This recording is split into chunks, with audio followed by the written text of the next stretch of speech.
মাদক আমাদের সমাজে বর্তমানে ভয়ঙ্কর রূপ ধারণ করেছে।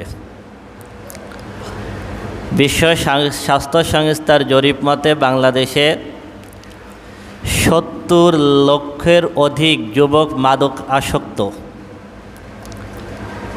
এবং পৃথিবীর ৯ থেকে ১০ কোটি মানুষ মাদক সংক্রান্ত বিভিন্ন রোগে আক্রান্ত।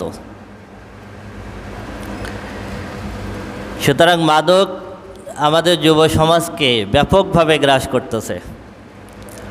মাদকের কারণে মানুষকে খুন করতেছে, সন্তান পিতাকে খুন করতেছে মাদকের জন্য। তারপরে বড় বড় চুরি সংগঠিত হচ্ছে মাদকের জন্য। ইসলামের দৃষ্টিতে মাদক, ইসলামের প্রথম যুগে প্রাথমিক পর্যায়ে মদ জায়েজ ছিল। আল্লাহ রাব্বুল আলামিন মদকে একবারে হারাম করেন নাই, ধীরে ধীরে ধাপে ধাপে আল্লাহ রাব্বুল আলামিন মদকে হারাম করেছেন। ইসলামের প্রাথমিক যুগে যেহেতু আইয়ামে যুগের জাহেলিয়ার যুগের মানুষেরা মদ পান করত, সেই কারণে ইসলামের প্রাথমিক যুগেও এটা ধারাবাহিকতা ছিল। সাহাবে আজমাইন রাদিয়াল্লাহু তাআলা আনহুম তারাও প্রাথমিক পর্যায়ে মদ পান করতেন যখন মদ হারাম হয়নি। মক্কার থেকে রাসূল আকরাম সাল্লাল্লাহু আলাইহি সাল্লাম যখন মদিনায় হিজরত করলেন, তারপরে ওমর ফারুক রাদিয়াল্লাহু তাআলা আনহু তার সঙ্গে আরও কয়েকজন সাহাবী রাসূল আকরাম সাল্লাল্লাহু আলাইহি ওয়াসাল্লামকে বলতেছেন, মদ তো আমাদের অনেক ক্ষতি করতেছে, মদের কারণে আমাদের ভিতরে অনেকে অপরাধ করতেছে, মদের ব্যাপারে কোনো ফয়সালা হলে আমাদের জন্য উপকার হতো। রাসূল আকরাম সাল্লাল্লাহু আলাইহি সাল্লাম ততক্ষণ কথা বলেন না যতক্ষণ না আল্লাহ ওহী নাজিল না করেন। ওমর রাদিয়াল্লাহু তাআলা আনহুর এই আবেদনের প্রেক্ষিতে আল্লাহ রাব্বুল আলামিন আয়াত নাজিল করলেন, ইয়াসালুনাকা আনিল খামরি ওয়াল মাইসির কুল ফীহিমা ইসমুন কাবীরুন ওয়া মানাফিউ লিন-নাস ওয়া ইসমুহুমা আকবারু মিন নাফইহিমা। আল্লাহ রাব্বুল আলামিন আয়াত নাজিল করলেন, ইয়াসআলুনাকা আনিল খামরি ওয়াল মাইসির, হে রাসূল আপনাকে জিজ্ঞেস করা হয় মদ এবং জুয়া সম্পর্কে। কুল ফীহিমা ইসমুন কাবীরুন ওয়া মানাফিউল নাস, আপনি তাদেরকে বলে দিন মদের ভিতরে ভয়ঙ্কর ক্ষতি, বড় ধরনের ক্ষতি, ও মানাফিউল নাস, এবং মানুষের জন্য খুব সামান্য কিছু উপকার আছে। দেখবেন কিছু ওষুধ মাদক দ্রব্য থেকে তৈরি করা হয়, তো কিছু রোগের জন্য মাদক দ্রব্য কিছুটা কাজ করে, সামান্য উপকার আছে কিন্তু এতে অনেক বড় ক্ষতি। ওয়া ইসমুহুমা আকবারু বিন নাফইহিমা, উপকারের থেকে ক্ষতির মাত্রা অনেক বেশি। আল্লাহ রাব্বুল আলামিন এই আয়াত নাজিল করলেন, কিন্তু তখনও মদ হারাম হয়নি। আল্লাহ রাব্বুল আলামিন মদের গুণাগুণ বর্ণনা করছেন যে এটাই ক্ষতি আছে, কিছু উপকার আছে, তবে উপকারের থেকে ক্ষতি বেশি। এই আয়াত নাজিল হওয়ার পরেও অনেকে মদ ছেড়ে দিলেন, তারপরেও অনেকে মদ পান করতেন, যেহেতু তখনও মদ কি হয় নাই, হারাম হয় নাই। এরপরে একদিন আব্দুর রহমান ইবনে আউফ রাদিয়াল্লাহু তাআলা আনহু কিছু সাহাবীকে নিজের বাড়িতে দাওয়াত করলেন। দাওয়াত করার পরে আব্দুর রহমান ইবনে আউফ রাদিয়াল্লাহু তাআলা আনহুর বাড়িতে সাহাবীরা খাওয়া দাওয়া করলেন। খাওয়া দাওয়ার পর মদ পান করলেন বিকালবেলায়। তখন সাহাবীরা কিছুটা নেশাগ্রস্ত, এমন অবস্থায় মাগরিবের আজান হলো। যে সাহাবীরা দাওয়াত খেতে গিয়েছিলেন তারাই আব্দুর রহমান ইবনে আউফ রাদিয়াল্লাহু তাআলা আনহুর বাড়িতে মাগরিবের জামাতে দাঁড়ালেন। তখন ইমামতির জায়গায় কোনো কোনো রেওয়ায়েতে আছে যে ইমামতির জায়গায় ছিলেন হযরত আলী রাদিয়াল্লাহু তাআলা আনহু অথবা অন্য কেউ। কিন্তু একটু আগে মদ পান করেছেন, তখন তো মদ হারাম হয়নি, মাথার ভিতরে এখনও কি মদের প্রভাব আছে। মাগরিবের সালাতে তিনি সূরা কাফিরুন তেলাওয়াত করতেছেন। তো সূরা কাফিরুনের কয়েকটা আয়াত আছে প্রায় একই রকম। তো সালাতের ভিতরে যখন সূরা কাফিরুন তেলাওয়াত করতেছেন তখন আয়াত উল্টাপাল্টা হয়ে যাচ্ছে। এরপরে আল্লাহ রাব্বুল আলামিন আর একটা বিধান দিয়ে আয়াত নাজিল করলেন, ইয়া আইয়ুহাল্লাযীনা আমানু লা তাকরাবুস সালাতা ওয়া আনতুম সুকারা হাত্তা তা'লামু মা তাকুলুন। আল্লাহ রাব্বুল আলামিন আয়াত নাজিল করলেন, হে ঈমানদারগণ, লা তাকরাবুস সালাতা ওয়া আনতুম সুকারা, তোমরা নেশাগ্রস্ত অবস্থায় নামাজের কাছেও যাবে না। হাত্তা তা'লামু মা তাকুলুন, এমন অবস্থায় যে তোমরা কি বলতেছো তা বুঝতেছো না, কি বলতেছো তা বুঝতেছো না, এমন নেশাগ্রস্ত অবস্থায় সালাতের কাছেও যাবে না। এই আয়াত যখন নাজিল হলো তখনও কিন্তু মদ নিষিদ্ধ হয়নি, কিন্তু নেশাগ্রস্ত অবস্থায় নামাজে আসা নিষিদ্ধ হলো। সালাতের সময় বাদে, সালাতের আগে বাদে অন্য সময় তখনও মদ চলতে লাগলো।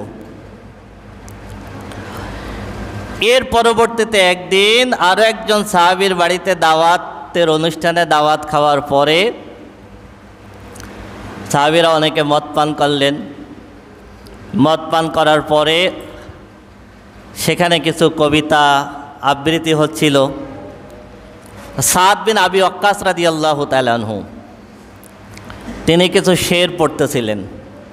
তা তখনকার কবিতা বা শেরগুলো ছিল নিজেদের বংশকে ফুটাই তোলা হতো। তা সাদ বিন আবি ওয়াক্কাস রাদিয়াল্লাহু তাআলা আনহু মদ পান করার পরে কিছুটা মাতাল অবস্থায় ছিলেন। এমন অবস্থায় তিনি যখন এই শের বা কবিতা আবৃত্তি করতেছেন তখন আনসারদের কটাক্ষ করে ওনার মুখ থেকে একটা শব্দ বের হয়ে গেল। একজন আনসার সাহাবী ক্ষিপ্ত হয়ে গেলেন। ক্ষিপ্ত হয়ে পাশে একটা উটের হাড্ডি ছিল, এই হাড্ডি ধরে সাদ বিন আবি ওয়াক্কাস রাদিয়াল্লাহু তাআলা আনহুর দিকে ছুঁড়ে মারলেন। ছুঁড়ে মারলে সাদ বিন আবি ওয়াক্কাস রাদিয়াল্লাহু তাআলা আনহুর মাথায় লাগলো, ফেটে গেল, তিনি আহত হয়ে গেলেন। ওমর রাদিয়াল্লাহু তাআলা এক দৌড়ে রাসূল আকরাম সাল্লাল্লাহু আলাইহি ওয়াসাল্লামের কাছে আসলেন। আসার পরে বলতেছেন, আল্লাহর হাবিব, মদ আমাদের অনেক ক্ষতি করতেছে, মদের ব্যাপারে একটা চূড়ান্ত ফয়সালা দরকার। আল্লাহ রাব্বুল আলামিন কোরআনে অনেক জায়গায় ওমর রাদিয়াল্লাহু তাআলা আনহুর ইচ্ছা সমর্থন করে আয়াত নাজিল করেছেন। ইনশাআল্লাহ একটা জমে আলোচনা করব শুধু ওমর রাদিয়াল্লাহু তাআলা আনহুর ইচ্ছা সমর্থন করে আল্লাহ কি কি আয়াত নাজিল করছেন। তো ওমর রাদিয়াল্লাহু তাআলা আনহু যখন ব্যাপকভাবে বলতে লাগলেন যে মদের ব্যাপারে একটা চূড়ান্ত ফয়সালা হওয়া দরকার, তখন রাসূল আকরাম সাল্লাল্লাহু আলাইহি ওয়াসাল্লাম আল্লাহর দরবারে দোয়া করলেন, আল্লাহুম্মা বাইয়্যিন লানা ফিল খামরি বায়ানান শাফিয়া। হে আল্লাহ, আপনি আমাদেরকে মদের ব্যাপারে একটা বর্ণনা দিন যেটা চূড়ান্ত বর্ণনা। এরপরে আল্লাহ রাব্বুল আলামিন আয়াত নাজিল করলেন, ইয়া আইয়ুহাল্লাযীনা আমানু ইন্নামাল খামরু ওয়াল মাইসিরু ওয়াল আনসাবু ওয়াল আযলামু রিজসুম মিন আমালিশ শাইতান ফাজতানিবুহু লাআল্লাকুম তুফলিহুন। ইন্নামা ইউরিদু শাইতানু আন ইউকিয়া বাইনাকুমুল আদাওয়াতা ওয়াল বাগদাআ ফিল খামরি ওয়াল মাইসির ওয়া ইয়াসুদ্দাকুম আন যিকরিল্লাহি ওয়া আনিস সালাত ফাহাল আনতুম মুনতাহুন। এই আয়াত আল্লাহ রাব্বুল আলামিন নাজিল করে দিলেন। এখানে আল্লাহ রাব্বুল আলামিন বলতেছেন, হে ঈমানদারগণ, নিশ্চয়ই মদ জুয়া, মূর্তি পূজা, লটারি। কি কি? নিশ্চয় মদ, জুয়া, মূর্তি পূজা, ভাগ্য গণনা, রিজজুম মিন আমালি শাইতান, এইগুলো সব শয়তানের কাজ, এগুলো সব শয়তানের কাজ। ফাজতানিবুহু, তোমরা এটা ছেড়ে দাও। লাআল্লাকুম তুফলিহুন, যদি তোমরা সফল কাম হতে চাও। ইন্নামা ইউরিদু শাইতানু আইয়ুকিয়া বাইনাকুমুল আদাওয়াতা ওয়াল বাগদা ফিল খামরি ওয়াল মাইসির, নিশ্চয় শয়তান চায় যে মদ এবং জুয়ার মাধ্যমে তোমাদের ভিতরে শত্রুতা এবং বিদ্বেষ তৈরি করতে। ওয়ায়াসুদ্দাকুম আন যিকরিল্লাহ, আল্লাহর স্মরণ থেকে তোমাদেরকে সরাই রাখতে। ওয়ানিস সালাত, সালাত থেকে তোমাদেরকে সরাই রাখতে। ফাহাল আনতুম মুনতাহুন, তারপরেও কি তোমরা মদ ছাড়বা না? কত ক্লিয়ার আয়াত! আল্লাহ রাব্বুল আলামিন স্পষ্ট আয়াত নাজিল করে দিলেন, হে ঈমানদারগণ, নিশ্চয় মদ, জুয়া, মূর্তি পূজা, ভাগ্য গণনা, এগুলো শয়তানের কাজ। যদি তোমরা সফল কাম হতে চাও তাহলে তোমরা এগুলো ছেড়ে দাও। নিশ্চয় শয়তান মদ জুয়ার মাধ্যমে তোমাদের ভিতরে বিভেদ সৃষ্টি করে, শত্রুতা সৃষ্টি করে, তোমাদেরকে আল্লাহর থেকে দূরে রাখে, নামাজ থেকে দূরে রাখে। তারপরেও কি তোমরা মদ ছাড়বা না? এই মদ হারাম হয়ে গেল। সাথে সাথে যার বাড়িতে যেখানে মদ ছিল সব ছুঁড়ে ফেলে দিলেন, যার ঘরে যতটুকু মদ ছিল সব আছাড় দিয়ে ফেলে দিলেন। মদিনার অলিতে গলিতে রাস্তায় সারা জায়গায় মদের স্তূপ হয়ে গেল। আর কেউ মদ পান করেন না, চিরতরে মদ আল্লাহ রব্বুল আলামিন নিষিদ্ধ করে দিলেন। তখন কি স্পষ্টভাবে মদ হারাম হয়ে গেল, চূড়ান্ত হারাম, শয়তানের কাজ। عن أبي هريرة رضي الله تعالى عنه قال قال رسول الله صلى الله عليه وسلم ليلة أسري بي أتيت بإناءين في أحدهما لبن وفي الآخر خمر। রসুল আকরাম সাল্লাল্লাহু আলাইহি ওয়াসাল্লাম বলেন, আবু হুরায়রা রাদিয়াল্লাহু তাআলা আনহু থেকে বর্ণিত হাদিস, তিনি বলেন রসুল আকরাম সাল্লাল্লাহু আলাইহি ওয়াসাল্লাম মেরাজের ঘটনা বর্ণনা করতে গিয়ে রসুল আকরাম সাল্লাল্লাহু আলাইহি ওয়াসাল্লাম বলতেছেন, উতিতু বিইনা আইন, আমার কাছে মেরাজের রজনীতে জিবরিল আলাইহিস সালাতু ওয়াস সালাম আমাকে 2টা পেয়ালা দিলেন। কয়টা পেয়ালা? 2টা পেয়ালা আমার কাছে আনা হলো। ফি আহাদিহিমা লাবানুন, একটা পেয়ালার ভিতরে ছিল দুধ। অফিল আখিরি খাম, আর একটা পেয়ালার ভিতরে ছিল মদ। একটার ভিতরে ছিল দুধ আর একটার ভিতরে ছিল মদ। ফাকালা, এরপর জিবরিল আলাইহিস সালাতু ওয়াস সালাম আমাকে বললেন, ইশরাব আইয়ুহুমা শি'তা, এই দুটোর ভিতর থেকে আপনার যেটা মন চায় আপনি সেটা পান করেন। এই দুটোর ভিতর থেকে যেটা মন চায় সেটা পান করেন। ক্বালা, রাসূল আকরাম সাল্লাল্লাহু আলাইহি ওয়াসাল্লাম বললেন, আখাযতুল লাবান ফাশারিবতুহু, আমি দুধের পেয়ালাটা নিলাম এবং পান করলাম।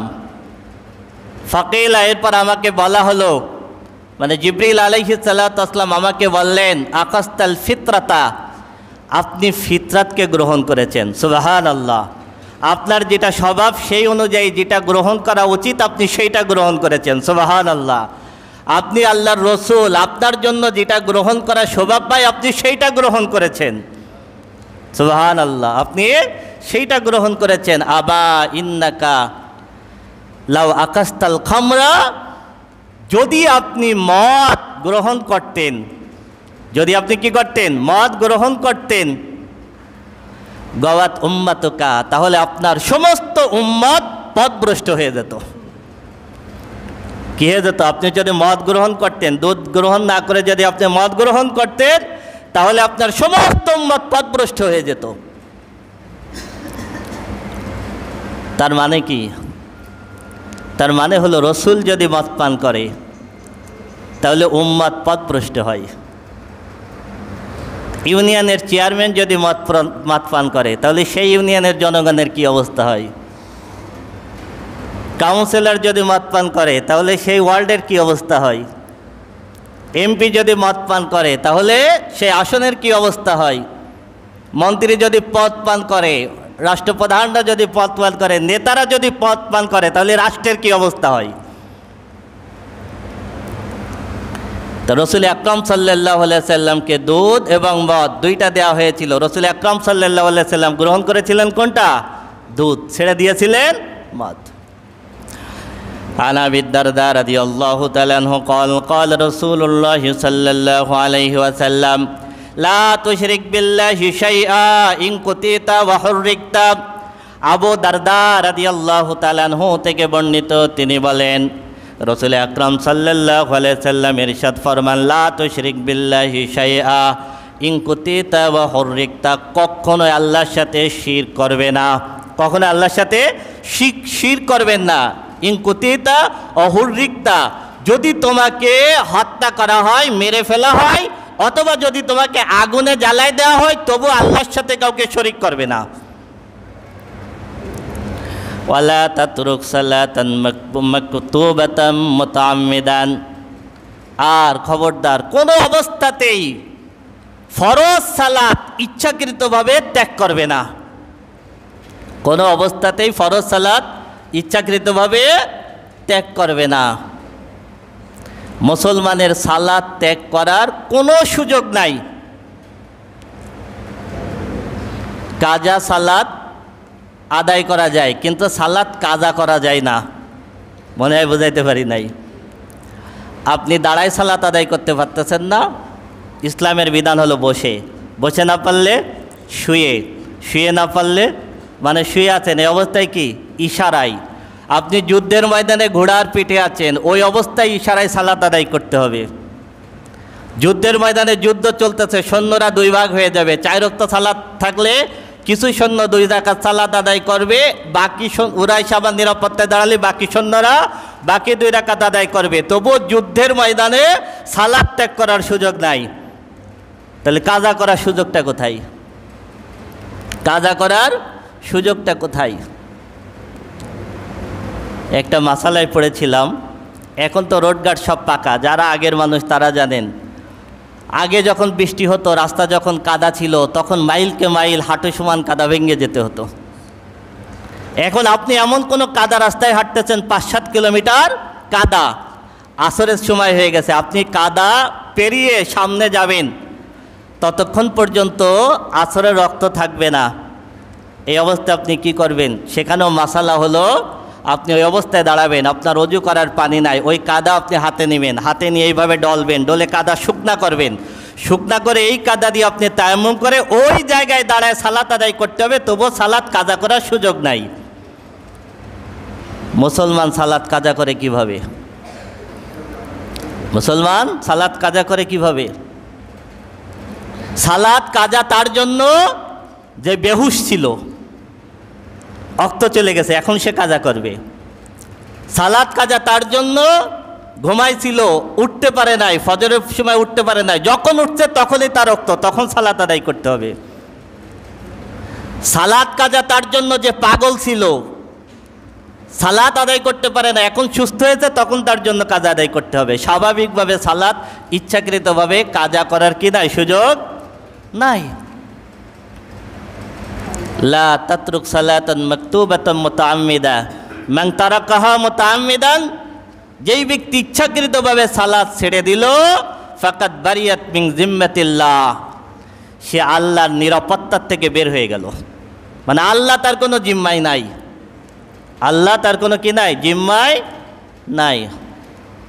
ওয়ালা তাশরাবিল খামরা, মদ পান করবে না। ফাইন্নাহা মিফতাহু কুল্লি শাইইন, কারণ মদ হলো সমস্ত গুনাহের চাবি। মিফতাহুন মানে কি?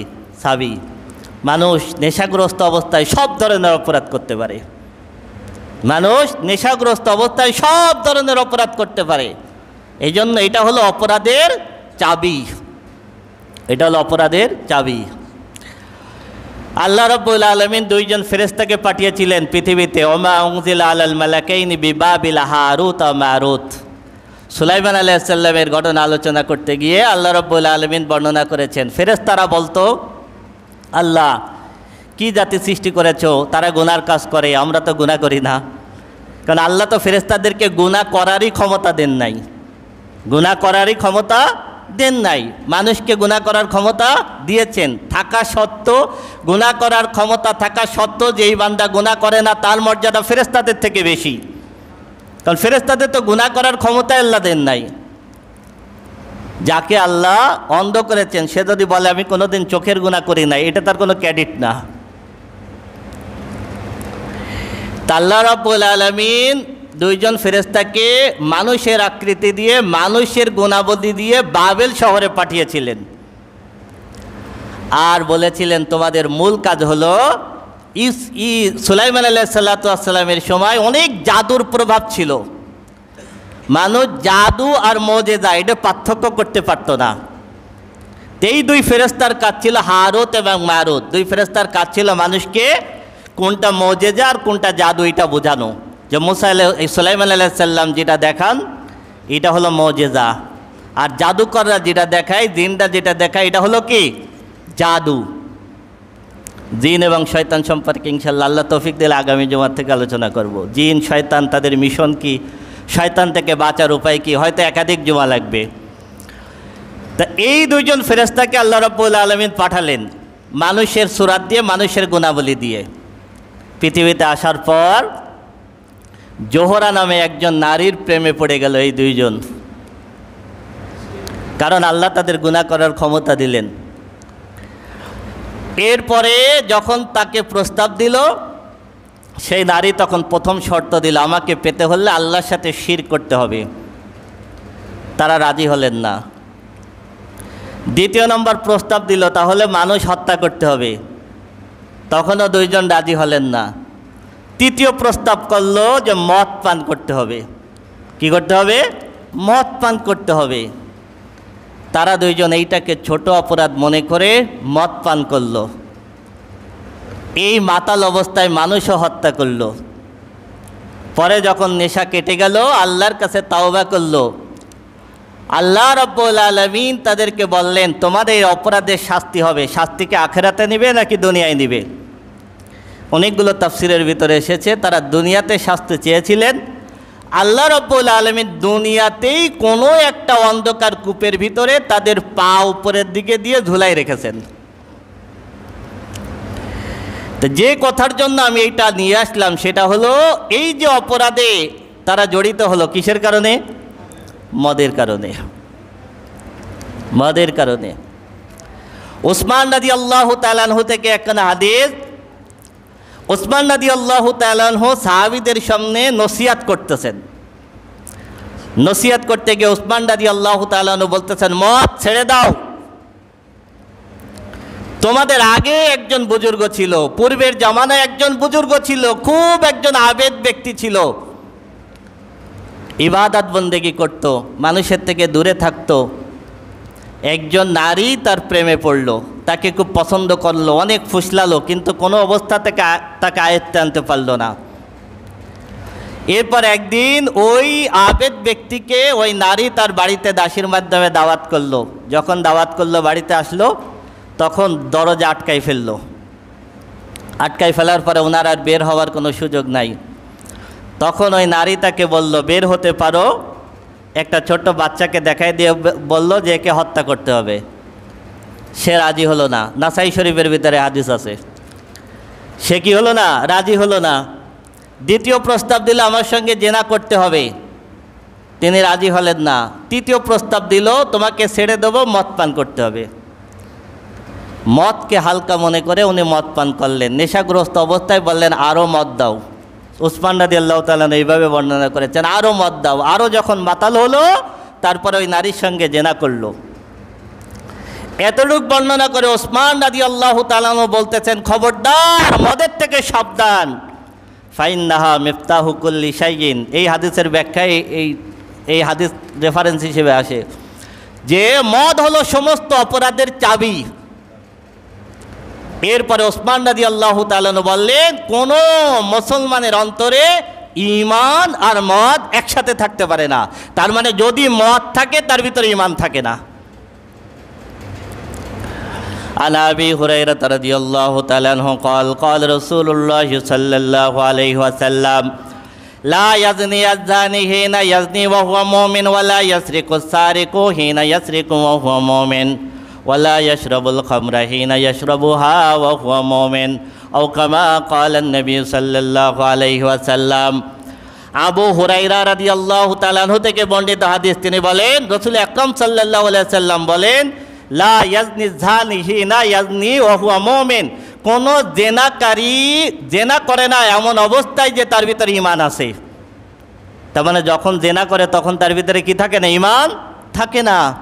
ওয়ালা ইয়াসরিকু সারিকু হিনা ইয়াসরিকু ওয়া হুয়া মুমিন, কোন চোর চুরি করে না এমন অবস্থায় যে তার ভিতরে ঈমান আছে। মানে যে চোর যখন চুরি করে তখন তার ভিতরে ঈমান থাকে না। ওয়ালা ইয়াশরাবুল খামরা হিনা ইয়াশরাবুহা ওয়া হুয়া মুমিন, কোন নেশাখোর নেশা করে না এমন অবস্থায় যে তার ভিতরে ঈমান আছে। তার মানে কেউ যদি নেশা করে তাহলে তার ভিতরে ঈমান থাকে না। আনাস রাদিয়াল্লাহু তাআলা থেকে বর্ণিত হাদিস, তিনি বলেন রাসূল আকরাম সাল্লাল্লাহু আলাইহি ওয়াসাল্লাম মদের সাথে সংশ্লিষ্ট 10 শ্রেণীর মানুষের প্রতি রাসূল আকরাম সাল্লাল্লাহু আলাইহি ওয়াসাল্লাম নিজে অভিশাপ দিয়েছেন। যে মদ ক্রয় করে, যে মদ বহন করে, যে মদ প্রস্তুত করে, যে মদ সরবরাহ করে, যে মদ পান করায়, যে মদ পান করে, যে মদের অর্থ দেয়, যে মদের অর্থ গ্রহণ করে, যে মদের অর্থ ভক্ষণ করে, এরকম 10 শ্রেণীর মানুষ, মানে মদের সাথে প্রত্যক্ষ পরোক্ষভাবে সংশ্লিষ্ট প্রত্যেকের উপরে রাসূল আকরাম সাল্লাল্লাহু আলাইহি ওয়াসাল্লাম নিজের জবানে অভিশাপ দিয়েছেন। এবার বলুন, রাসূল আকরাম সাল্লাল্লাহু আলাইহি ওয়াসাল্লাম যাকে অভিশাপ দিয়েছেন তার জান্নাতে যাওয়ার কোনো রাস্তা আছে? কোন রাস্তা আছে? عن أبي درداء رضي الله تعالى عنه قال قال رسول الله صلى الله عليه وسلم لا يدخل الجنة مدمن الخمر। আবি দারদা রাদিয়াল্লাহু তাআলা থেকে বর্ণিত হাদিস, তিনি বলেন রাসূল আকরাম সাল্লাল্লাহু আলাইহি ওয়াসাল্লাম ইরশাদ ফরমান, নেশাগ্রস্ত ব্যক্তি জান্নাতে যাবে না, জান্নাতে যাবে না। عن ابن عمر رضي الله تعالى عنهما قال قال رسول الله صلى الله عليه وسلم ثلاثة قد حرم الله عليهم الجنة مدمن الخمر والعاق والدايوس الذي يقر في أهله الخبث। আব্দুল্লাহ ইবনে ওমর রাদিয়াল্লাহু তাআলা থেকে বর্ণিত হাদিস, তিনি বলেন রাসূল আকরাম সাল্লাল্লাহু আলাইহি ওয়াসাল্লাম ইরশাদ ফরমান, 3 শ্রেণীর মানুষের জন্য আল্লাহ রাব্বুল আলামিন জান্নাত হারাম করেছেন। 3 শ্রেণীর মানুষের জন্য আল্লাহ জান্নাত হারাম করেছেন, মানে তারা জান্নাতে ঢুকবে না। 1 মুদমিনুল খাম, যে নেশা করে। 1 নম্বর কি? যে নেশা করে। ওয়াল আক, পিতামাতার অবাধ্য সন্তান। 2 নম্বর হলো কি? পিতামাতার অবাধ্য সন্তান। আর দায়ুস, 3 নম্বর হলো দায়ুস। দায়ুসকে এই হাদিসের ভিতর রাসূল আকরাম সাল্লাল্লাহু আলাইহি ওয়াসাল্লাম ব্যাখ্যা করে দিচ্ছেন, আল্লাযী ইউকিররু ফি আহলিহিল খাবাস। দায়ুস হলো ওই ব্যক্তি যে নিজে নামাজ পড়ে, নিজে রোজা রাখে, নিজে ইবাদত বন্দেগী করে, কিন্তু পরিবার নামাজ পড়ে না, পরিবার নেশা করে, পরিবার বেপর্দায় চলে, এ পরিবারকে তাকিদ দেয় না, এ পরিবারকে শাসন করে না। রাসূল আকরাম সাল্লাল্লাহু আলাইহি ওয়াসাল্লাম বলতেছেন এ হলো দায়ুস। নামাজ রোজা নিজে করলেও পরিবারকে তাকিদ না দেওয়ার কারণে সেও জান্নাতে ঢুকতে পারবে না। সেও কি জান্নাতে? তাহলে 3 শ্রেণীর মানুষের জন্য জান্নাত হারাম। 1, যে নেশা করে।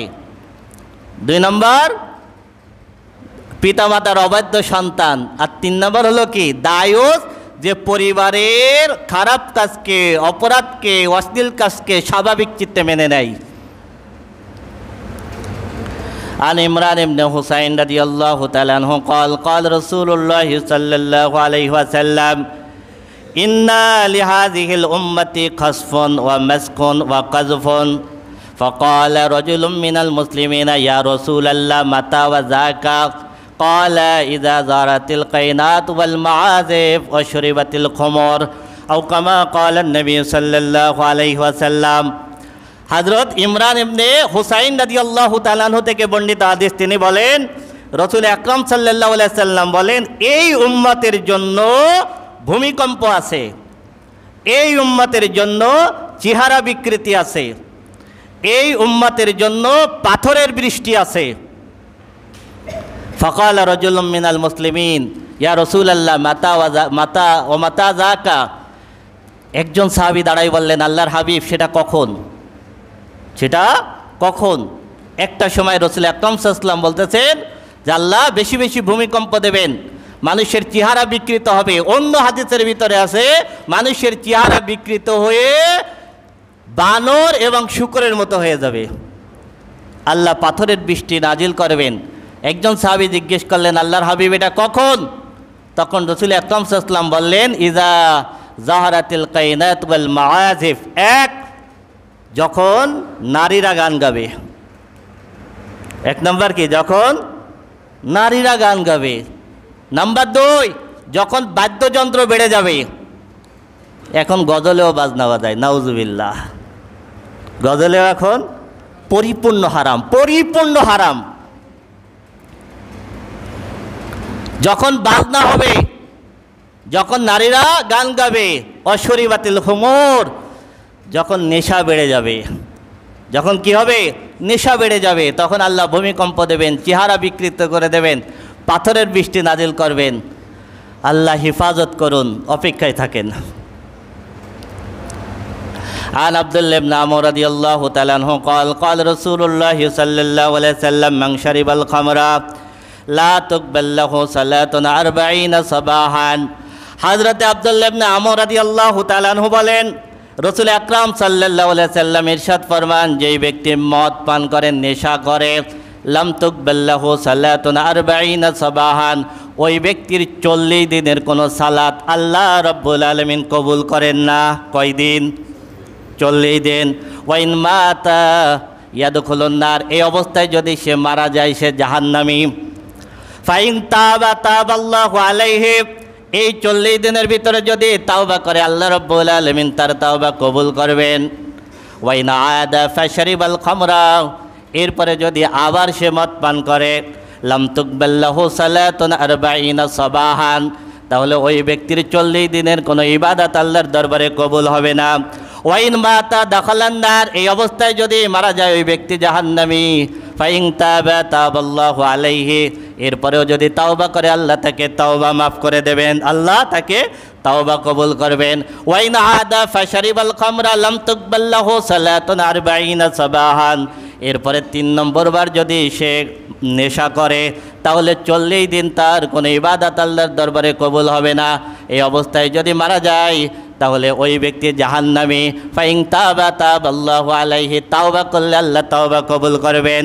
ওয়াইন আদার রাবিয়া, যদি 4 নম্বর বার যদি সে নেশা করে, 4 নম্বর বার যদি নেশা করে, লাম তুকবাল লাহু সালাতুন 40 সাবাহান, 40 দিন পর্যন্ত তার কোনো নামাজ আল্লাহর দরবারে কবুল হবে না। ওয়া ইম্মা তাদাকালান নার, এই ব্যক্তি মারা গেলে জাহান্নামী। ওয়াইন তাবা লাম ইয়াতুবিল্লাহ, এই 4বার যদি তাওবা করে, আল্লাহ তার তাওবার কবুল করবেন না। 4 নম্বর বার নেশা করার পর আর কি হবে না? তাওবা কবুল করবেন না। ওয়া সাকাহু মিন নাহরিল খাবাত, এরপরে রাসূল আকরাম সাল্লাল্লাহু আলাইহি ওয়াসাল্লাম বলেন, নেশাখোরকে আল্লাহ রাব্বুল আলামিন জাহান্নামে খাবাত, নহরের পানি পান করাবেন। সাহাবীরা জিজ্ঞেস করলেন, খাবাত কি? রাসূল আকরাম সাল্লাল্লাহু আলাইহি ওয়াসাল্লাম বললেন, পচা রক্ত, পচা পুজ, ময়লা আবর্জনা, দুর্গন্ধ, এর একটা নদী থাকবে জাহান্নামের ভিতরে। আল্লাহ রাব্বুল আলামিন মদখোরদের, নেশাখোরদেরকে এর ভিতরে নিক্ষেপ করবেন। পচা গলা পুজ, পচা গলা রক্ত, এইটা পান করবে। কুলের দিকে আসলে আবার ফেরেশতারা পাথর মারবে, মাঝখানে চলবে, কিয়ামত অনন্তকাল পর্যন্ত এটা চলতে থাকবে। আমাদের দেশে গণধুলাই দিই কাকে আমরা বলেন? কেউ যদি চুরি করে, কেউ যদি চুরি করে, গণধুলাই দিই। রসুল আকরাম সাল্লাল্লাহু আলাইহি ওয়াসাল্লামের সময়ে নেশাখোরকে গণদোলাই দেওয়া হতো। একজন ব্যক্তিকে আল্লাহ রসুলের সামনে আনা হলো, নেশা করছে। আল্লাহ রসুল বলেন ইদরিবু, সবাই মারো। ফাদারাবাহু বিন নিয়াল ওয়াদারাবাহু বিল আসা ওয়াদারাবাহু বিল মিথাকা। সাহাবীরা বললেন আমরা মারলাম জুতা দিয়ে, লাঠি দিয়ে, খেজুরের ডাল দিয়ে। অনেকক্ষণ মারার পর রসুল আকরাম সাল্লাল্লাহু আলাইহি ওয়াসাল্লাম এক মুষ্টি মাটি নিয়ে ওর মুখে ছুঁড়ে মারলেন। এরপরে রসুল আকরাম সাল্লাল্লাহু আলাইহি ওয়াসাল্লাম নেশা করলে 40 বার বেত্রাঘাত করতেন। আবু বকর সিদ্দিক রাদিয়াল্লাহু তাআলা আনহুর সময় 40 বার বেত্রাঘাত করা হতো। ওমর ফারুক রাদিয়াল্লাহু তাআলা আনহুর সময় যখন ইসলাম অনেক প্রসার হয়ে গেল, তখন তিনি সাহাবীদের সঙ্গে পরামর্শ করলেন। তখন আলী রাদিয়াল্লাহু তাআলা আনহু, আব্দুর রহমান ইবনে আউফ রাদিয়াল্লাহু তাআলা আনহু সকলের পরামর্শ করে সাহাবীদের ইজমা হলো ওমর রাদিয়াল্লাহু তাআলা আনহুর সময় নেশাখোরকে 80টা দৌড়া মারতে হবে। এটা করবে বিচারক। عن ابن عمر رضي الله تعالى عنه قال قال رسول الله صلى الله عليه وسلم كل مسكر خمر وكل مسكر حرام। রসুল আকরাম সাল্লাল্লাহু আলাইহি ওয়াসাল্লাম বলেন প্রত্যেক নেশার বস্তুই মদ, প্রত্যেক নেশার বস্তুই হারাম। عن جابر بن عبد الله رضي الله تعالى عنه قال قال رسول الله صلى الله عليه وسلم ما أسكر كثيره فقليله حرام। যে জিনিসটার বেশি খেলে নেশা হয় তার সামান্য পরিমাণও হারাম। এবার আসুন সিগারেট। সিগারেট অনেকে বলেন সিগারেট মাকরু, না, সিগারেট পরিপূর্ণ হারাম। সিগারেটকে প্রাথমিক পর্যায়ে কিছু আলেম এটাকে মাকরু বলেছিলেন। তারা কিয়াস করেছিলেন যেহেতু কাঁচা পেঁয়াজ কাঁচা রসুন খেয়ে মসজিদে আসা মাকরু, ফেরেশতারা আসে না দুর্গন্ধের জন্য। প্রথম পর্যায়ে অনেকে মনে করছিলেন সিগারেটটা মনে হয় কাঁচা পেঁয়াজের মতো দুর্গন্ধ হয়, এই জন্য মাকরু বলেছিলেন। কিন্তু এখন সমস্ত আরব আজমের সমস্ত উলামারা ইজমা একমত, সিগারেটের গন্ধ পেঁয়াজ রসুনের গন্ধ এক না। নাম্বার 1। 2 নম্বর, যেটা শরীরকে ক্ষতি করে সেটা হারাম। সেটা সিগারেটের গায়ে লেখা থাকে ধূমপান স্বাস্থ্যের জন্য ক্ষতিকর, ধূমপান স্বাস্থ্যের জন্য ক্ষতিকর, সুতরাং এটা হারাম। নাম্বার 3 অপচয়। নাম্বার 3 কি? অপচয়। নাম্বার 4 অনেকগুলো যুক্তি আছে। নাম্বার 4 আল্লাহ রাব্বুল আলামিন ওয়াহিল্লু লাহুমুত তাইয়্যিবাত ওয়া ইউহাররিমু আলাইহিমুল খাবাইস।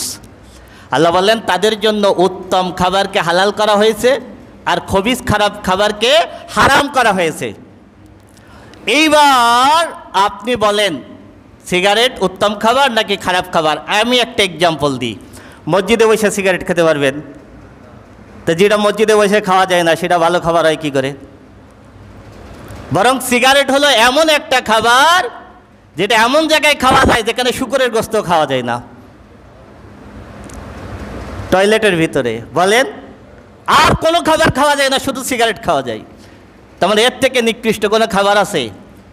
সুতরাং সিগারেট পরিপূর্ণ হারাম, মাকরু নয়। পরিপূর্ণ হারাম, মাকরু নয়। এবার আসুন পানের সাথে জর্দা। পানের সাথে জর্দা, পানের সাথে জর্দা অনেক আলেম হালাল বলেন। তাদের যুক্তি হলো কি? তাদের যুক্তি হলো যে এটা সিগারেটের মতো দুর্গন্ধ তৈরি করে না। সিগারেট হারাম হওয়ার আর একটা সূত্র হলো যে জিনিসটা হারামের পথকে উন্মুক্ত করে সেটাও হারাম। কেউ একবারে মদ খাওয়া শেখে না, কেউ একবারে মদ খাওয়া শেখে, প্রথমে সিগারেট খাই, তারপরে 2 দিন পরে গাঁজা খাই, তার 2 দিন পরে মদ খাই। তার মানে সিগারেট মদের পথকে উন্মুক্ত করে, এই জন্য ওটাও কি হারাম।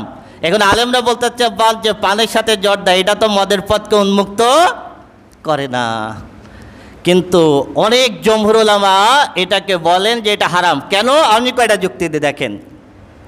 নাম্বার 1, কুল্লু মুস্কিরিন খাম ও কুল্লু মুস্কিরিন হারাম। প্রত্যেক নেশার দ্রব্যই মদ, প্রত্যেক নেশার দ্রব্যই হারাম। তামাক নেশাদ্রব্য, তামাক কি নেশাদ্রব্য, প্রত্যেক নেশাদ্রব্যই মদ, প্রত্যেক নেশাদ্রব্যই হারাম।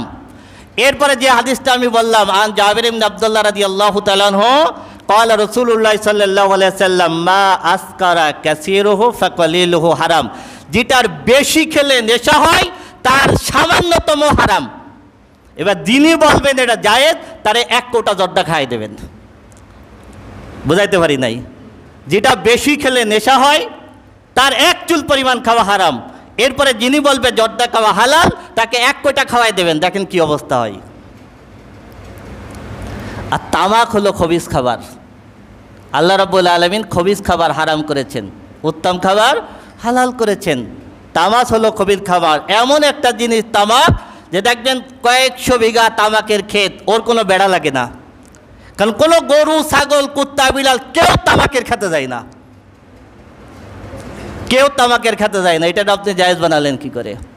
পান আপনি খান তামাক ছাড়া। এবার আমাকে বলেন আমার মত কি? কোনো আলেম বলেন জায়েজ, অনেক আলেম বলেন না জায়েজ।